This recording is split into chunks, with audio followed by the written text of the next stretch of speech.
Diet and gout. The advice and recommendations out there about diet and its connection to your gout seem to be all over the place. You might have noticed that even when you're following a good diet, you still have frequent gout attacks. Let's cut through the confusion to understand the facts about diet and gout. One key thing to understand is that diet only provides about half of the uric acid that goes into your blood.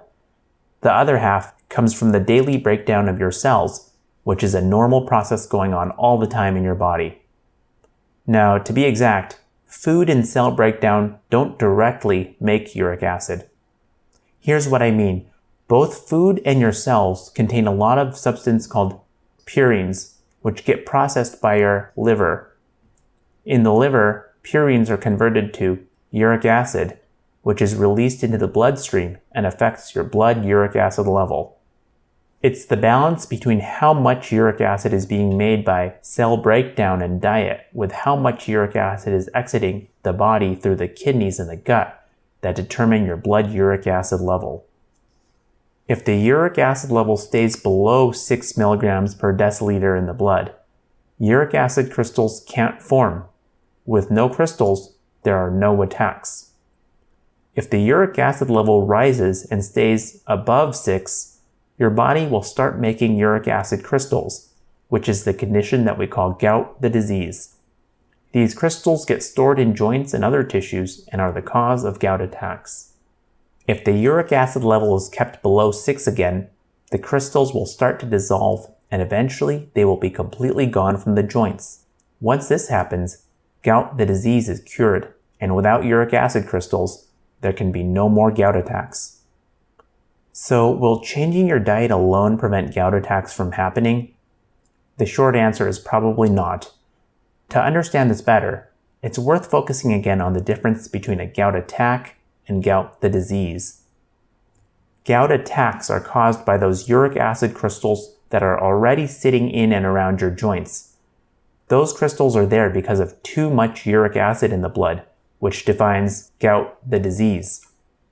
So the only way diet alone could completely prevent attacks is if it could lower the uric acid level in the blood to below 6 milligrams per deciliter, which would eventually dissolve all of those crystals in the joints. For most people, that's not possible with diet alone. That's because diet is only one part of what determines your uric acid blood level. Remember, it's the balance between all the uric acid going into the body with all the uric acid leaving the body that determines the blood uric acid level. So even if you take diet completely out of the picture, your cells are still being broken down while your kidneys and gut are still getting rid of uric acid at the same pace as they were before. So your uric acid level might only change a small amount. Now, even though diet doesn't have a huge effect on your uric acid level, there are two really important reasons why you should still pay attention to the food you eat. Diet can help improve other health conditions that sometimes go along with gout. This is because foods with a lot of purines that raise your blood uric acid level are also foods that tend to contribute to conditions like high blood pressure and obesity. These conditions are common in people who have gout and may make gout worse.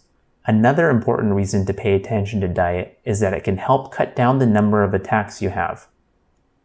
A gout attack starts when crystals already in a joint get disturbed.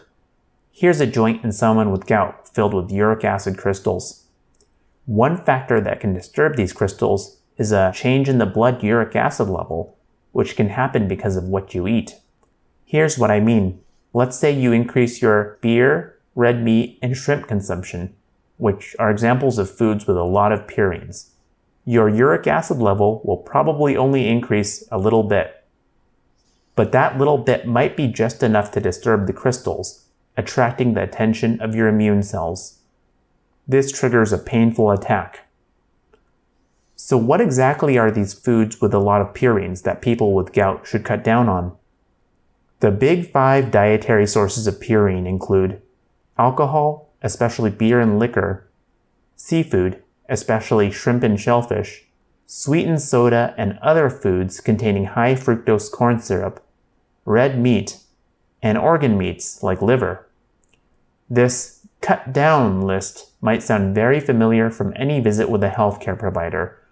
That's because eating in excess of many of these foods is generally unhealthy for everyone. Speaking of a cut down list, you might have heard a lot of sometimes conflicting advice on how these specific foods and drinks affect your gout. The good news is that all of these foods and drinks can be a part of a healthy diet and have not been shown to cause gout attacks. In fact, some studies have shown that eating cherries and drinking water might reduce the number of gout attacks you have, but neither of these should be your only treatment. What about other things you can start doing to improve your health? The good news is, things you can do to maintain a healthy lifestyle are the same whether or not you have gout. Eat a diet rich in vegetables, fruits, and whole grains. Exercise regularly, and manage weight if you're overweight or obese. Taking these steps can help improve overall health, as well as conditions like high blood pressure and obesity that can worsen gout. Let's summarize the main points about diet and gout. Some foods and drinks contain a lot of purines, which are converted to uric acid by your liver. Diet is only one small factor that determines what your uric acid level ends up being, and it often doesn't change your uric acid level that much. That said, even a small change in your uric acid level can disturb crystals already sitting in the joints, which can trigger a gout attack. The last point is that reducing purine-rich foods in the diet and maintaining a healthy lifestyle is probably good advice for most people and can certainly help people with gout live healthier lives.